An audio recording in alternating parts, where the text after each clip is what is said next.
seller leads and what to expect working with them. Well, this is powerful. So, being in lead gen for 6 years now, I talk to a lot of clients about their leads and what they look like. And I took a call the other day. I said, "How are things going?" And she goes, "Well, Nick, I'm a little discouraged." And I said, "Well, talk to me. I see you got 6 leads. Those are pretty good numbers. Tell me what happened." She said, "Well, the first lead was acting really weird and we couldn't get him back on the phone to talk to him. And then he just texted me and he said, 'Come over.' And I did. And I couldn't believe that she actually just showed up. I mean, this is the amazing lead generation attitude that we all need to be having. This woman is going for the experience, doing what needs to be done, and really, really making it happen. Could you imagine getting in your car and driving 20 minutes because you only got a text that said, 'Just come over'?"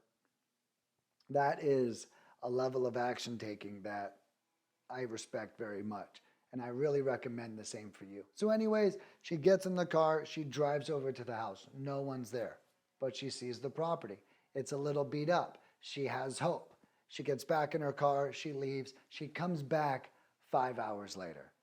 And then she says, "There's this lady there." And then she pulls up, and lady comes out and goes, "Can I help you?" And she says, "Yeah, I'm here to talk to Oscar." Says, "Oh, about what?" "About buying the house." And she said that the woman just yelled, "No, no, you're not buying the house. I don't think so. You need to leave. You need to leave." And I love this story, okay? It may sound like a nightmare, but think about it. This is what's going to happen to you. This is what it's like out there. We need to figure out how to overcome these situations. When we can overcome those obstacles, we can overcome any obstacle. And I was so proud of this client for taking such massive action. Then she told me about the next lead. Okay, the next lead has land, but they weren't sure if they wanted to sell it or not. She felt like she was getting the runaround. And I was like, that's great. That's great. These are problems. How can we pierce them? How can we show them that they can trust you, right? Everyone out there, and you can generally tell if it is a saturated market, if the people are skeptical, and they're skeptical because the 5 people before them didn't do what they said that they were going to do. So it's your job to show these leads that you mean business. And when you do that, when you can show them that you're a real person, that you do what you say you're going to do, that you follow through, that you will show up, you will start to see them changing and becoming a better lead for you.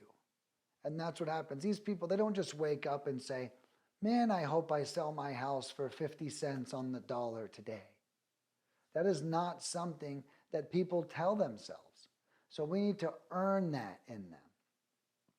So back to this woman, she gets these 6 leads, and she's still trying to follow up with a couple of them, and she had this rough experience with a couple of them, and I explained to her that I would be thankful to have these problems front loaded.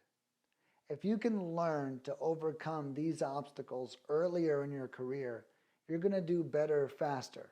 I know we all want a deal in real estate, and we don't want it to be super painful. But the reality is, just like think of a job that you've had, and you started off in this tough position, and it was the hardest position in the company. And then every other job you did was easier. That used to happen to me all the time in restaurants. I actually used to tell my bosses to start me in the hardest place. So it only got easier for me from there. And that's the same exact advice I recommend for you. When you are met with these difficult challenges, really overcome them. What could I have done better? What could I say?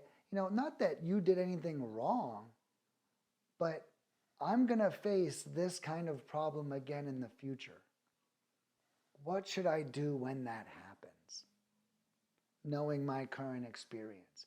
That's how we get good at things. We show up every day, we fail, we get better tomorrow. When I was a restaurant manager, I was one for 13 years. And year 9 through 13, I was at the top of my class for those reasons because I had so much experience. When you hear someone say they're investing for 10 years and they're killing it, it's because they have so much experience. And that's what's important to understand. So don't shy away from the experience yourself.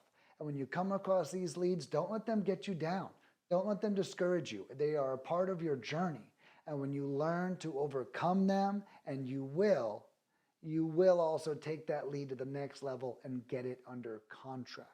You'll see your ratios start improving.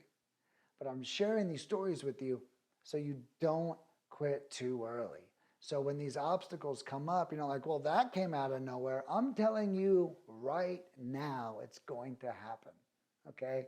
And now when it does, I want you to chuckle and be like, yeah, this is exactly what Nick was talking about. And then when that happens, you'll already be feeling better about your problem at hand. So go out there, make the most of these leads, and really work on turning them over. Every lead is starting in a defensive position. It's your job to really pierce their defenses and get them to like you.